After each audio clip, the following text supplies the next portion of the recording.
Joining us now, Trump campaign surrogate, former presidential candidate Vivek Ramaswamy. Got a big head start in life from those crazy Jesuits, I think, but from the salt of the earth, from Cincinnati, but from the good side of town, right? Vivek, were you on the east side? Right. Were you on the east side of town? Grew up on the east side of I-75, that's right. Yeah, that figures. I'm over in Pete Rose country, over near the west side of town, but it's good to have you on. Been a while. Good to see you. Good to see you.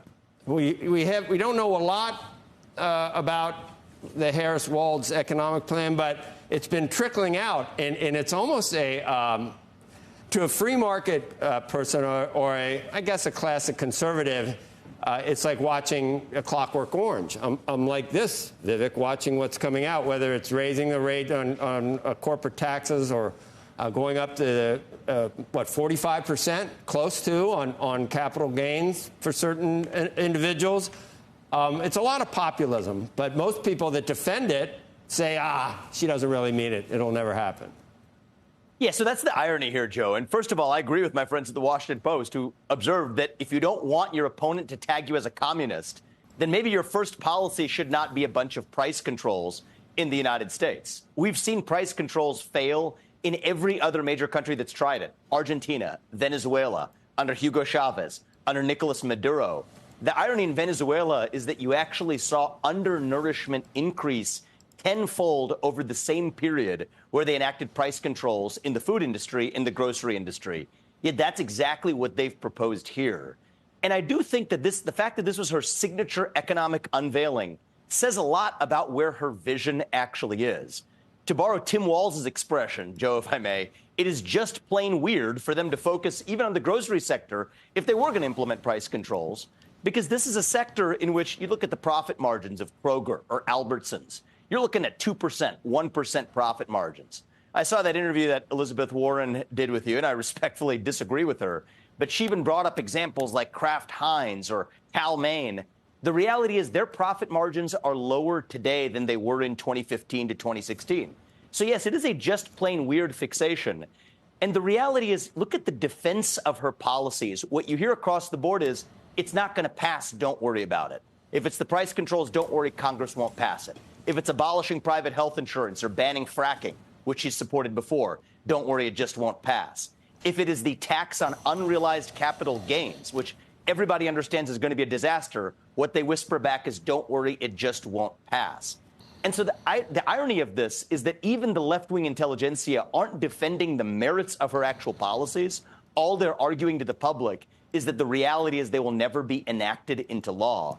And I think that says a lot about the actual commitments of the Harris-Walz campaign. Both sides, I guess, do it a little bit, Vivek, and I think we're going to have Jason Furman on a little bit later. I guess people don't really believe, but even, did you see the New York Times today? I thought this was funny. I guess Vice President Harris really did grow up in Berkeley. That's where her address is. It's in Berkeley. So during the speech, it was, I grew up on the Bay. I grew up in Oakland. I grew up, east of never. So not saying Berkeley anymore at this point. And I guess, and not saying that her father would have informed her opinions on anything, but no longer a Marxist economist. What was he? He's a post-Keynesian economist that has some Kaleckian and neo-Ricardian influences, but no longer a Marxist. So it's being, a lot of this, we're supposed to think that our original opinion is not what is actually the case. And it's worked pretty well for the past 30 days, Vivek. You got to admit. Yeah, look, I think the PR has worked outstandingly for them over the last 30 days. The question is whether it can last through the election. For my part, Joe, I'm never going to hold somebody's father's views against them or where they grew up against them. What I hold against Kamala Harris is her own stated policy convictions. She, when she ran for U.S. president just 4 years ago, said she wanted to abolish private health insurance. That means anybody who's watching this, who likes their private health insurance today, I think all those she's backed off on all. I'm reading it, she's backed off on all of those. But how would we know? This is, and I asked Mike Allen about this. Yeah. For the mainstream media to not have insisted on answering some extemporaneous questions, not from a teleprompter, this far into the candidacy is mind-boggling, and it can only be a mainstream media that's complicit in trying to help her. Look, I think the mainstream media covered for Joe Biden's cognitive deficits for 3 years in much the same way that at least many are covering so far for Kamala Harris's policy deficits. But the reason we're having this conversation is I hope that changes. I think the American voters deserve better, whether you might agree with Donald Trump's policies or not, but at least he's given you clear policies from everything from digital assets to cryptocurrency to health care that he would abolish or at least repeal and replace Obamacare, to look at what tariffs he would apply in particular parts of the world, how to resolve the Russia-Ukraine conflict. You may not agree with the policies, but at least he's given them to you.